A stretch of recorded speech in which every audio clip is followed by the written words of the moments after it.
Og þá komið að 15. liða dagskrá viðbrögð Akureyrarbæjar vegna COVID-19 faraldursins og til máls tekur bæjarstjóri Ásthildur Sturludóttir. Forseti, ágætu bæjarfulltrúar. Það nauðsynlegt að fara yfir þá stöðu sem uppi núna í samfélaginu, enda við að takast á við aðstæður sem við höfum ekki séð fyrr og smitsjúkdóm sem virðist ætla að leika heimsbyggðina grátt og hefur nú þegar verið lýst sem alheimsfaraldri. Akureyrarbær hóf undirbúning sinn við að bregðast við COVID-19 veirunni í byrjun febrúarmánaðar. Þá var þessi hætta ávörpuð á fundi almannavarnanefndar sem möguleiki hér á landi en það hafði veiran gengið mjög hratt Kína og farin að nema landi í Evrópu. Síðan þá hefur faraldurinn breiðst mjög hratt út. 27. febrúar áttu lögreglan, bæjarstjórn og hafnarstjórn fund þar sem rætt var frekari viðbrögð fyrir COVID-19 og hvaða staða gæti komið upp hér á landi. Síðan þá hefur undirbúningur Akureyrarbæjar verið á fullu og málið rætt á sviðsstjórafundum innra skipulag ef veiran myndi koma hingað norður. Stutt eftir mánaðamót bankaði þessi vágestur upp á í Reykjavík og nú helgina var fyrsta smitið greint hér á Akureyri. Gera má ráð fyrir að smitt fari hratt landið. Enn sem komið aðeins eitt smitt á Akureyri en fjölmargir eru í sóttkví. Öll svið vinna viðbragðsáætlanir sínar eftir því sem fram vindur og breytingar verða, enda má segja að þetta séu lífræn plögg, sérstaklega þar sem við erum að glíma við áður óþekktan vanda. En viðbragðsáætlanir sveitarfélagsins byggja á viðbragðsáætlunum almannavarna og Sambands íslenskra sveitarfélaga. Viðbragðsáætlun Akureyrarbæjar því í stöðugri vinnslu og endurskoðun. Neyðarstjórn Akureyrarbæjar hefur nú þegar verið virkjuð en í þeirri stjórn sitja bæjarstjóri, sviðsstjórar og bæjarráð. Neyðarstjórn fundar 3 sinnum í viku. Aðrir bæjarfulltrúar hafa fengið að sitja fundina sem áheyrnarfulltrúar og eru fundir haldnir í fjarfundi. Almannavarnanefnd Eyjafjarðar fundar reglulega 2 sinnum í viku, almannavarnanefnd Eyþingssvæðisins. Sviðsstjórar funda 3 sinnum í viku í fjarfundum en frá og með morgundegi verða þeir haldnir daglega til þess að upplýsa breytingar, verkefni og aðgerðir á hverju sviði og samhæfa starfsmennina eins og kostur Megin áherslur okkar að leitast við að halda starfseminni gangandi og tryggja þjónustu fyrir viðkvæma notendur og fyrir starfsfólk heilbrigðis- og öryggisþjónustu sem við öll þurfum að geta reitt okkur á að haldist gangandi. Eftir að samkomubann var tilkynnt síðastliðinn föstudag hefur því verið unnið hörðum höndum að nýju skipulagi og aðgerðum til þess að mæta nýjum viðmiðum sem þar voru sett. Allt kapp hefur lagt á að tryggja órafna starfsemi hjá sveitarfélaginu.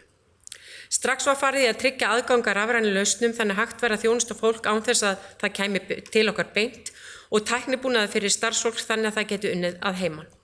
Þá hefur starfsmannahópum verið skipt upp þannig ekki verið rofið þjónustunni. Eins hefur sérstaklega verið hugað að viðkvæmum þjónustuþegum. Mælst hefur verið til að fundir séu rafrænir og starfsfólk mjög duglegt við að nýta sér tæknina og þær aðferðir sem þar finnast. Ég fékk Halldór Guðmundsson, framkvæmdastjóra öldrunarheimila Akureyrar sem í námsleyfi til þess að koma úr leyfinu og aðstoða mig í þessu verkefni sem gríðarstórt. Og það verður að segjast eins og að hann brást mjög hratt við og var kominn til starfa 12 tímum síðar. Það mikil fengur að fá hann með í liðið og skiptir höfumáli að hafa reyndan mann úr heilbrigðisþjónustunni með í þessu verkefni. Áður en ég fer yfir einstaka málaflokka vil ég líka benda á að við áformum að setja á hverjum degi á heimasíðu bæjarfélagsins yfirlit yfir helstu breytingar og starfsemi og þjónustu, hvatningu og upplýsingum til þjónustunotenda, bæjarbúa allra og starfsmanna okkar. Það yfirlit væntanlega komið inn á heimasíðu bæjarins fyrir daginn í dag, núna skömmu fyrir þennan fund. En ef ég fer þá yfir stöðuna hjá okkur eftir sviðum þá hún eftirfarandi. Ef við förum fyrst yfir fræðslusviðið, þá allir skólar Akureyrarbæjar opnir og en skólastarfið með breyttu sniði. Starfsfólk lagði á ráðin í gær mánudag hvernig standa á að framkvæmd skólastarfs næstu daga. Það sem einkennir ástandið núna bjartsýni og lausnir og allir eru tilbúnir fyrir skólastarfið næstu daga. Það verður að sjálfsögðu ekki eins og venjulega, ekki verða íþróttir eða skólasund og heldur ekki list- og verkgreinarkenndar. Almannavarnir hafa sent út forgangslista yfir þær starfsstéttir sem eiga forgang að leikskólaplási og skólavist og ber okkur að fylgja því, komi til frekari takmarkana og til að þannig að hægt verði að halda mikilvægi starfsemi gangandi í heilbrigðis, öryggis og samfélagsþjónustu. Ég er mjög stolt af starfsfólki okkar og hvernig það hefur verið að föstu gengið í verkin, leyst úr hlutunum og hversu jákvætt það er og tilbúið til að leggja mikið á sig við úrlausn mála. Líkt og fram hefur komið hefur 2 deildum á Hólmasól verið lokað í 2 vikur vegna smits hjá foreldri og bæði börn og starfsfólk á þeim deildum verða í sóttkví þennan tíma. Við getum búist við þessu í hvaða skóla sem er á næstunni og verðum við að sætta okkur við þær íþyngjandi ákvarðanar sóttvarnalæknis. Núverandi staða í þeim málum er þessi. Hólmasól eins og áður sagði 2 deildir í sóttkví, bæði börn og starfsfólk. Hulduheimar 1 foreldri og 2 börn í sóttkví þar til niðurstaða kemur úr sýni liggur fyrir. Lundarsel 1 starfsmaður í sóttkví, Brekkuskóli 1 nemandi í sóttkví og þetta er háð því að þar til niðurstaða og sýnatöku liggur fyrir. Giljaskóli 3 starfsmenn í sóttkví án einkenna. Ef við förum yfir samfélagssviðið þá hefur félagsstarfi aldraða verið lokað, félagsmiðstöðum hefur verið lokað en starfsfólk félagsmiðstöðanna hyggst nota þessa viku til að þróa rafrænar og útivistarvænar lausnir til að halda opin hús og hvetja til virkni og gleði meðal barna og ungmenna á Akureyri. Og ég held að þetta sé ákaflega mikilvægt og við ræðum málin við börnin okkar og ungmenni þannig að þau skilji alvarleikann en samt sem áður að þau verði ekki yfirkomin að kvíða yfir ástandinu. Í ungmennahúsinu í Rósenberg hefur verið ákveðið að aflýsa klúbbastarfi og loka aðstöðu sem á æfingarhúsnæði en fremur aðgangi að hljóðveri, sal og listarými. Allt hópastarf virkisins fellur niður þessa vikuna og unnið að því að koma á lágmark starfsemi, enda mikilvægt fyrir viðkvæma hópa sem sækja virkið. Við þetta er að bæta að lautin athvarf fyrir fólk með geðraskanir verður lokuð frá með morgundeginu. Sundlaugar eru enn opnar sem og skíðasvæðið í Hlíðarfjalli, hótelið og skíðalegan eru hins vegar lokuð. Listasafnið, Amtsbókasafnið og Minjasafnið eru opin. Fjölskyldu og búsettusvið.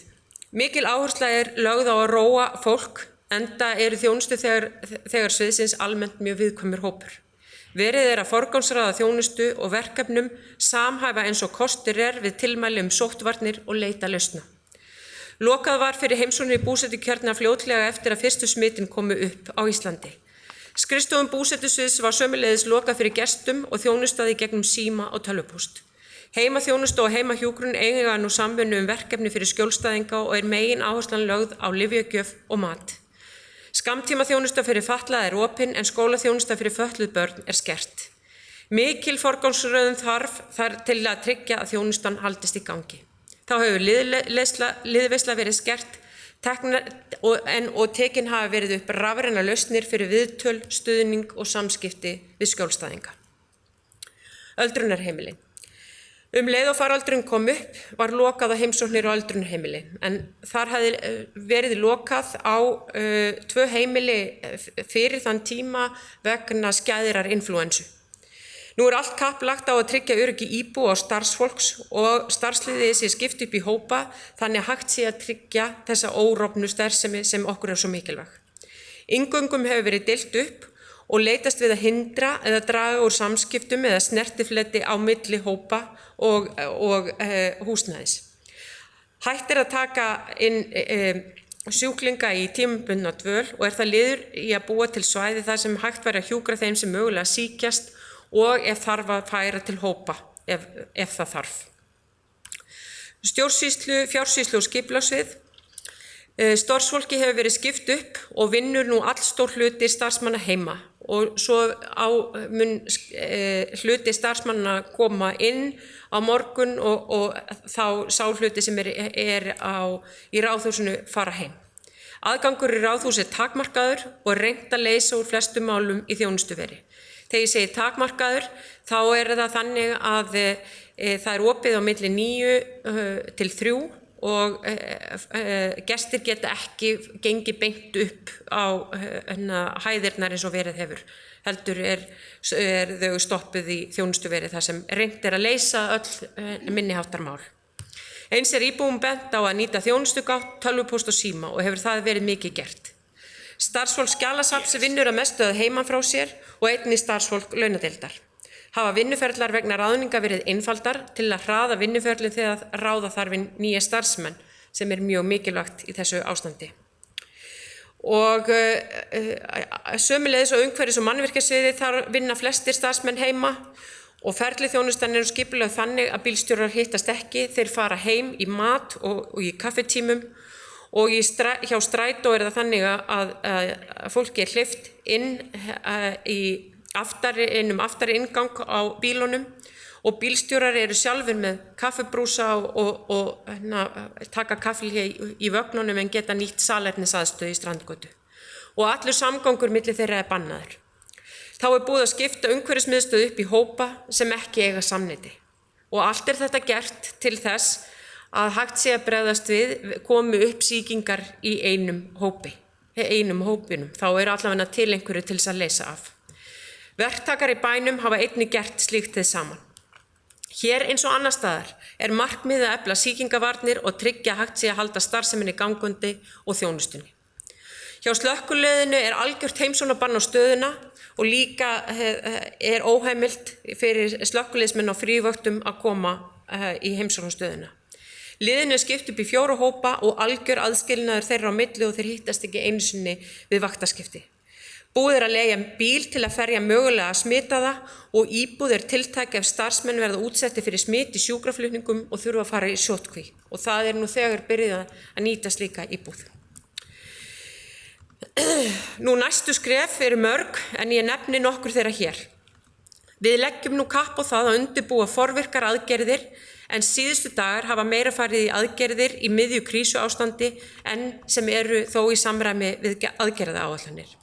Það sem nú á borðum að koma á eins miklum stöðuleika í núverandi aðgerðum og mögulegt í þessu óvissu ástandi, hugað úrræðum fyrir börn heilbrigðisstarfsfólks og þann hóps sem þarf á mestri aðstoð að halda, biðja foreldra sem heima og eiga börn á leikskóla og á grunnskólaaldri að hafa börnin heima og létta þannig á starfseminni, reyna að sjá fyrir viðbrögð loka þarf heilu stofnunum sveitarfélagsins, undirbúa að stofna til og ræsa út bakhópa fyrir hverja stofnun fyrir sig ef mikil veikindi verða og þá til dæmis hægt að sækja til starfsmanna sem nýlega hafa hætt störfum.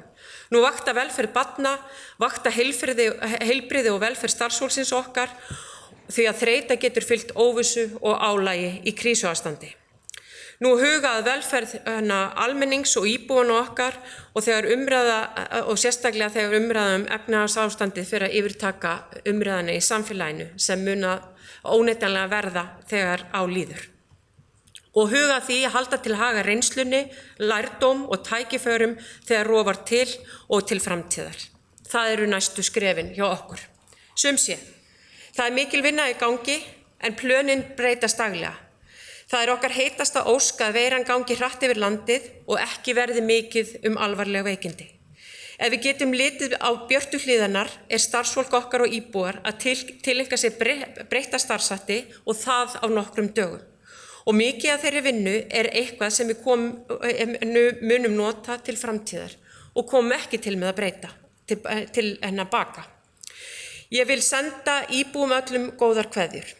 Vorið kemur heimur hlýnar, segir í fallegu ljóði eftir Jóhannes úr Kötlum og það kemur að því að sumarið kemur hingað yfir landið. Við þurfum hins vegar að sýna mikla þrautseigju, jákvæðni og umburðarlyndi næstu daga og vikur og við höfum svo sem gert það þennan ótrúlega vetur sem verður vafalítið í lengi minnum hafður. Það bæjarstjóri Ásthildur Sturludóttir lokið máli sínu og þakka henni fyrir þessar greinargóðu upplýsingar.